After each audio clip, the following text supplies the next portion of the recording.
Merry Meet, Annie here. Welcome to part 2 of my video on the quartered circle. In this video, I am going to address some specific questions I have received, and I'm going to give you a big ol' Wiccan kiss. No, not the five-fold one, rather, using the anagram of KISS for Keep It Short and Simple. And yes, I know that can also stand for Keep It Simple Stupid, but I'm going to opt for the kinder, gentler anagram.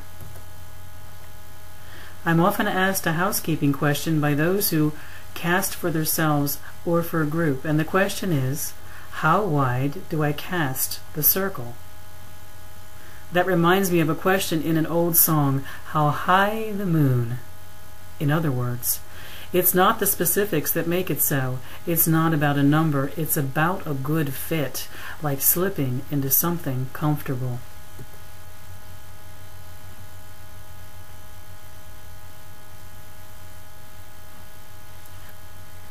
I like a technique shared by one of my teachers. If there's plenty of room, stand your folks together before ritual and hold hands, stepping back to a comfortable distance. Then mark that by some means on the ground or floor.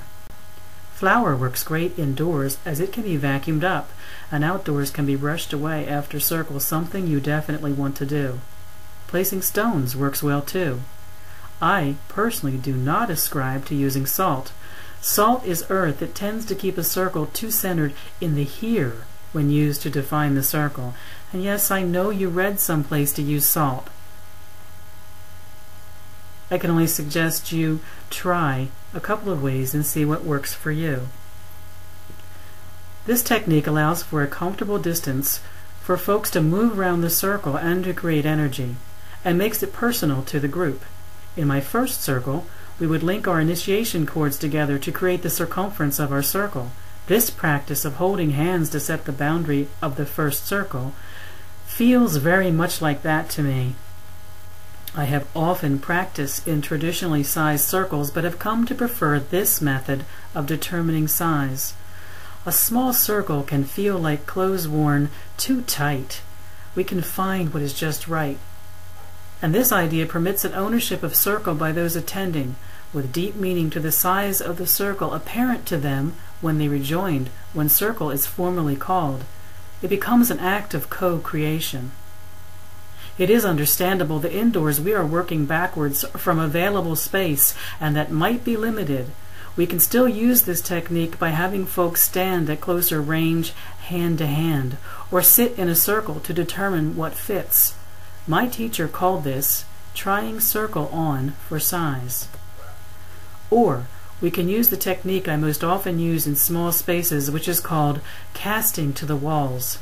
In that casting, the circle is cast a foot back into the room from the walls and floor of the room.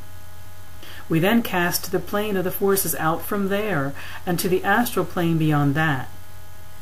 As the circle is set outside of this world and time, this does not impact others that might come into the space outside of the room. Why? Their reality is purely a mundane one. I enjoy a circle where we can define the second circle to a depth of 2 feet beyond the first, but we have to make use of whatever space we have. To another question, recently a friend asked where we might place quarter torches for a permanent outdoor circle. What I have done in the past is this. I place the candles or torches outside the 2-foot allowance for the depth of the second circle. That places the torches at the place we first invite the guardians from, and the flames then have the power of representing all aspects of their respective elements, elementals, and guardians.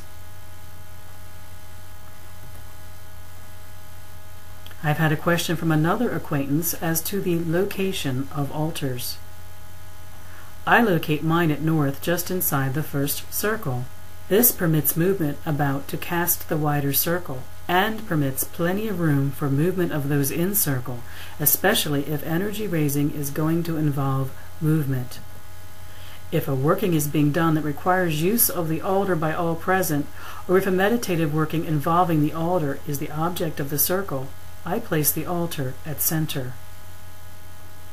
I've also received questions regarding the placement of elemental altars, as they can be confusing to set up, keeping in mind the powers of the 3 circles and the placement of quarter torches or candles.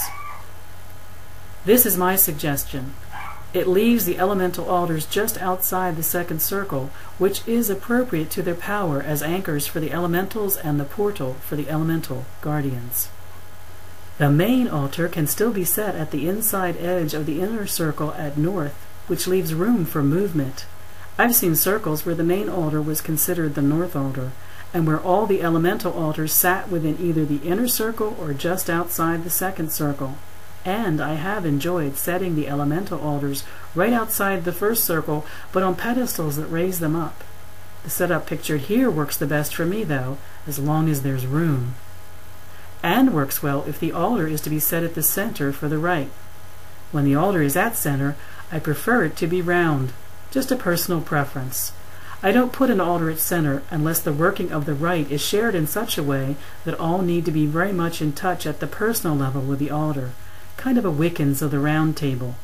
It also works if there is to be a ritual that needs a working altar in the center, which can be as simple as a cloth placed on the ground to serve as that working altar. That keeps the main altar separate if that's preferred.